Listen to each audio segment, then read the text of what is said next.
जस्सी जी। माननीय राज्यपाल जी के अभिभाषण के ऊपर आपने मुझे बोलने का मौका दिया, मैं आपका आभार प्रकट करता हूं। अध्यक्ष महोदय, आज मैं जब राज्यपाल जी का अभिभाषण सुन रहा था तो उन्होंने कहा हरियाणा देश का एक पहला राज्य ऐसा है जिसने 24 फसलों के ऊपर एमएसपी दिया। मैं ज्यादा पीछे नहीं जाता, आज की मंडियों के हालात की बात आपके साथ कर रहा हूं। आज धान के ऊपर सरकार ने 2320 रुपए एमएसपी निर्धारित कर रखा है और मैं दावे के साथ कह सकता हूं, अध्यक्ष महोदय, मैं खुद मंडी में जाके आया हूं। मेरी विधानसभा में 4 मंडियों में धान आया है और मैं चारों मंडियों में जाके आया। 95% किसानों को एमएसपी नहीं मिल रही। 20-20 दिन, महीना महीना किसान अपनी फसल को बेचने की जुगाड़ में है और आखिर में उनको 1800-2000 रुपए अपनी फसल बेचनी पड़ रही है। मॉइस्चराइजर के नाम पे, नमी के नाम पे सर किसान को ठगा जा रहा है। मार्केट कमेटी का मीटर अलग है जो नमी चेक करता है, उसके आंकड़े अलग आते हैं। आड़ती का जो मीटर है उसके आंकड़े अलग आते हैं।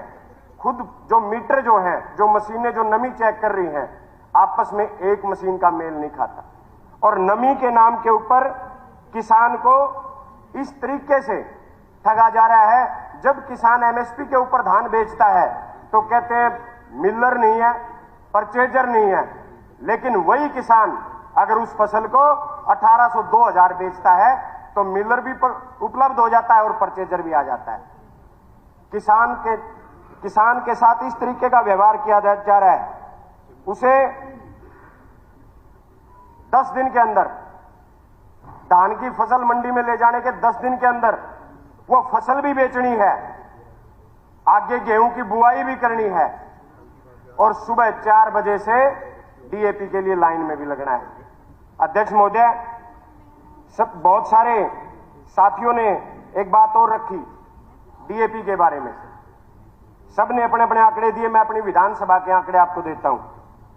मेरी विधानसभा में नालून ब्लॉक की मैं बात कर रहा हूं, 93,000 डीएपी बैग की जरूरत है और कल तक केवल 15,500 बैग नालून विधानसभा तक पहुंचे। माननीय मंत्री जी बीच में खड़े हुए थे, वो कह रहे थे कि स्टॉक बचाओ, हमारे स्टॉक में डीएपी है। मैं पूछना चाहता हूं, 10 दिन के बाद गेहूं की बुआई का समय निकल जाएगा और आपकी डीएपी स्टॉक में धरी की धरी रह जाएगी, लेकिन उस वक्त तक किसान बर्बाद हो चुका होगा। पहले कहते थे देशों में देश हरियाणा, जहां दूध दही का खाना। सर, आज सोशल मीडिया के ऊपर हमारे प्रदेश का मजाक बनाया जाता है कि आओ हमारे हरियाणा में जहां खाद मिलती है थाने में। पुलिस की मौजूदगी में डीएपी बट रही है। अध्यक्ष महोदय, लाठियां चार्ज हो रही हैं और अभी हमारे माननीय सदस्यों ने बताया केवल 2 एकड़ का किसान जिसे केवल 2 बैग डीएपी के चाहिए थे, वो सुबह 4 बजे लाइन में लगा और सुबह 4 बजे लाइन में लगने के बाद जब उसको शाम को डीएपी नहीं मिली, जब स्टॉक बीच में हर रोज स्टॉक खत्म हो रहा है, तो उसने आत्महत्या की सोची। अध्यक्ष महोदय, आज डीएपी की कमी है क्योंकि किसान को आज डीएपी की जरूरत है।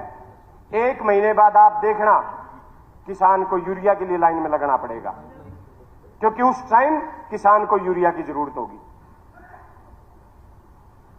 मैं अध्यक्ष महोदय, जो डीएपी खाद बांटने का जो तरीका सरकार ने बनाया हुआ है, वो आधार कार्ड के ऊपर 2 कट्टे 3 कट्टे देने का, बैग देने का तरीका है। मैं सरकार से ये मांग करता हूं कि ये जो डीएपी बैग है ये आधार कार्ड के ऊपर नहीं बल्कि उसकी फरद देख के उसके ऊपर होना चाहिए और किसान के एक ही परिवार का जो एक ही सदस्य है, फरद देख के उस परिवार के एक ही सदस्य को वो खाद मिलनी चाहिए। पूरा परिवार सर, बच्चों समेत, महिलाओं समेत लाइन में खड़ा होता है सुबह 4 बजे और 1-2 बजे उसे संदेश मिल जाता है कि आज डीएपी खत्म हो गई है। मैं माननीय राज्यपाल जी का अभिभाषण जब सुन रहा था तो वो किसान की आमदन दोगुनी की बात कह रहे थे, लेकिन आज जो हालात है, आज एक प्रणाली एक ऐसा मुद्दा बना दिया पराली के ऊपर किसान को इस तरीके से पेश किया जा रहा है कि जैसे पूरे के पूरे देश में प्रदूषण का जिम्मेवार केवल किसान है। पराली का जो काम है वो केवल 10 दिन का काम है अध्यक्ष महोदय। 365 दिन फैक्ट्रियां चलती हैं, व्हीकल चलते हैं, लेकिन पूरे साल के प्रदूषण के लिए मात्र उन 10 दिन के लिए किसान को जिम्मेदार ठहरा दिया जाता है। आज मैं हिसार जिले की बात करूं, हिसार जिले में एक बेलर सरकार के पास उपलब्ध नहीं है जो किसान को जाके ये कह दे कि आपको पराली जलाने की जरूरत नहीं है, क्योंकि किसान को पराली जलाने का शौक नहीं है, उसके पास दूसरा कोई ऑप्शन नहीं है। 1000 रुपए सरकार ने जो घोषणा की थी पराली की जो नहीं जलाएगा उसको मिलेगी, आज तक पिछली 2022 और 23 की वो पेमेंट अभी बकाया पड़ी है सर किसानों की। अध्यक्ष महोदय, सरकार नहीं चाहती कि किसान खेती करे, पराली जलाना तो मजबूरी है। सरकार लेके आई कि इसको डीकंपोजर के जरिए पराली को कंपोज किया जा सकता है, लेकिन अगर हम उस पराली को कंपोज करने जाएं तो 1 महीने का समय लगेगा।